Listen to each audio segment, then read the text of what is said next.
Well, let's return to China. The attention it's paying to the fight against climate change is clear from what is achieved in this area over the past couple of years.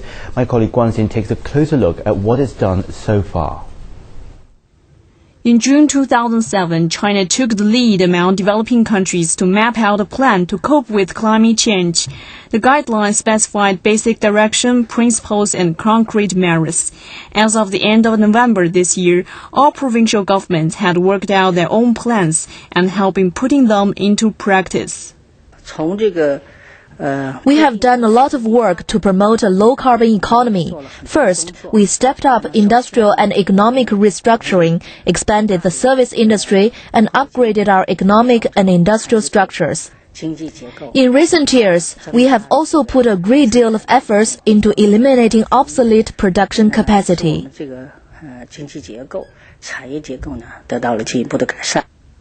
From 2006 to 2008, China eliminated 60 million tons of iron, 43 million tons of steel, and 140 million tons of cement in obsolete production capacity. Energy consumption per capita of GDP had been cut by nearly 13.5% from 2005 levels by the first half of this year. China has also emerged as a world leader in alternative energy. Developments in water, solar, nuclear, and wind power are surging ahead. Fighting climate change and developing a low-carbon economy are essential to achieving sustainable development. The National Development and Reform Commission is determined to achieve this.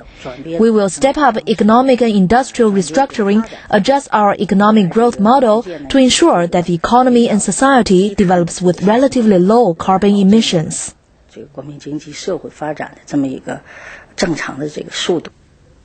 Meanwhile, China has been working on its 12th five-year plan. Energy saving and fighting climate change are important elements. The country has also mapped out medium and long-term strategies to develop alternative energy. It will also continue to promote low-carbon economy awareness and call for low-carbon living styles and consumption patterns. In addition to cut carbon emission per unit of GDP by 40 to 45% from 2005 levels by 2020, the country will also increase forestry areas to 40 million hectares and expand the proportion of renewable energy to 15% of all energy consumption. Guan Xin, CCTV.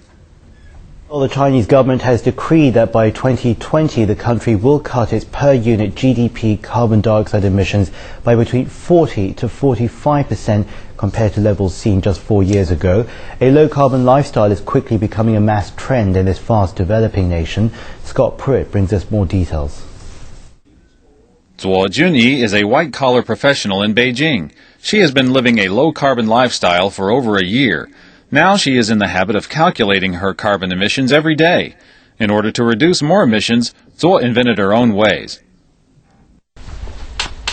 It's cold outside, so I put vegetables and fruits on the balcony as a way to cut emissions.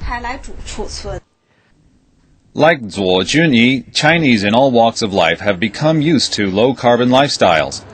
In Shanghai, for example, there is a green hotel. Transformed from an old post office, the hotel's material all came from its former building.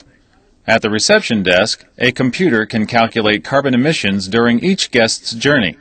It then turns the amount of emissions into the quantity of trees needed to offset them. After paying a given sum to the hotel, trees will be planted in North China's Inner Mongolia. The city of Baoding in Hebei province is now turning into a solar city. The electricity supply of every traffic light in the city comes from solar energy. The same method is also used for the lamps along the roads. Solar panels have even been installed outside some residents' apartments. Within the past 3 years, nearly 2 billion yuan have been invested in the city. More than 16,000 tons of carbon emissions have been eliminated. As the threat of climate change becomes more apparent, the Chinese people are rethinking their lifestyles and making responsible choices to build China into a low-carbon society. Scott Pruitt, CCTV.